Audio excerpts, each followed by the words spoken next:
Well, g'day everybody, and Rick. This is your PGC, if that's in focus, mortar cylinder. Man, has this thing been a nightmare to pick.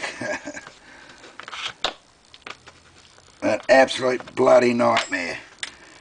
But I picked it once,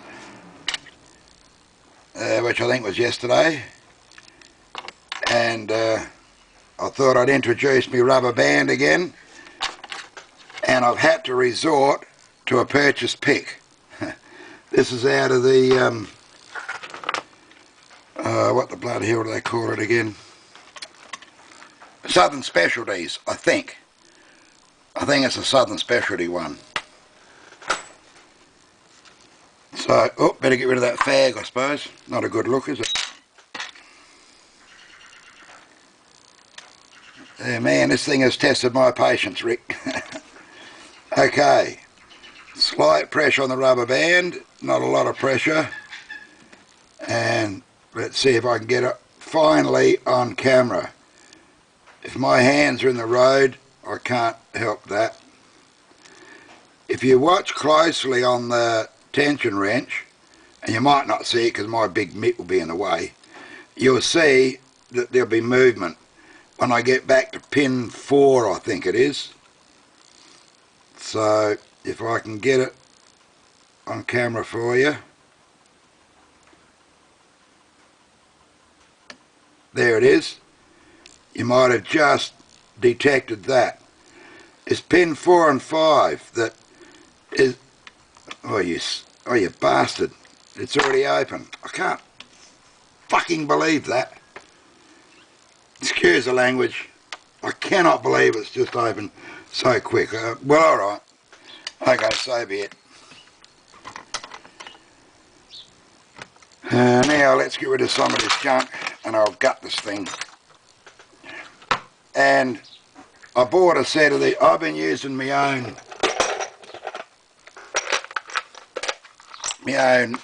wooden dowel plug followers, and just steel round bar, which I've cut the ends out, blah blah blah.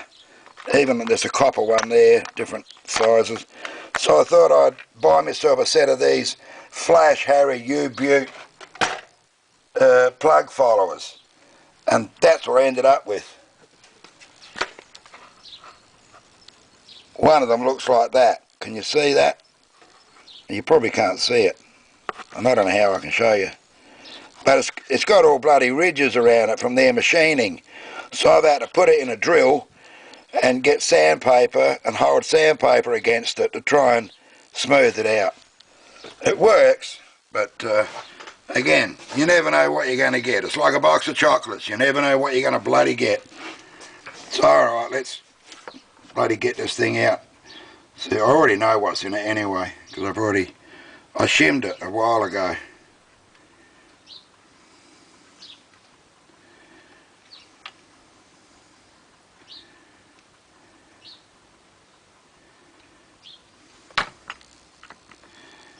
Okay, 1, 2, 3, 4, 5. Now how come this, oh, because that plug came out a bit, one of the driver pins must have popped out. That's a driver.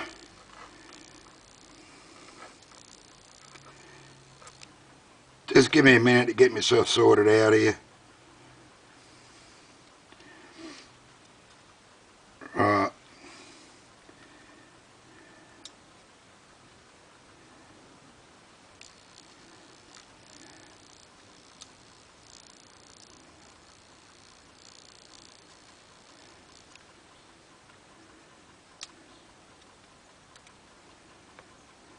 I'm using homemade pinning tweezers as well.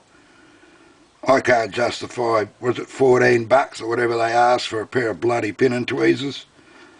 They might be good, but these work just as well. I've just modified the ends. Yeah, that was pin 5 that popped out when that plug started coming out. Okay.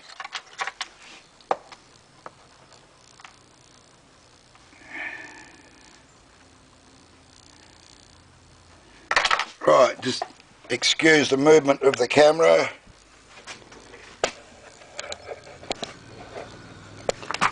Get a bit of light down there. That's the key pins and the driver pins. All stock standard. Nothing tricky about those. But what a bastard of a lock that was to pick. I'm actually bloody excited because I actually got it on camera. Okay, thanks for watching that, people. Hooroo.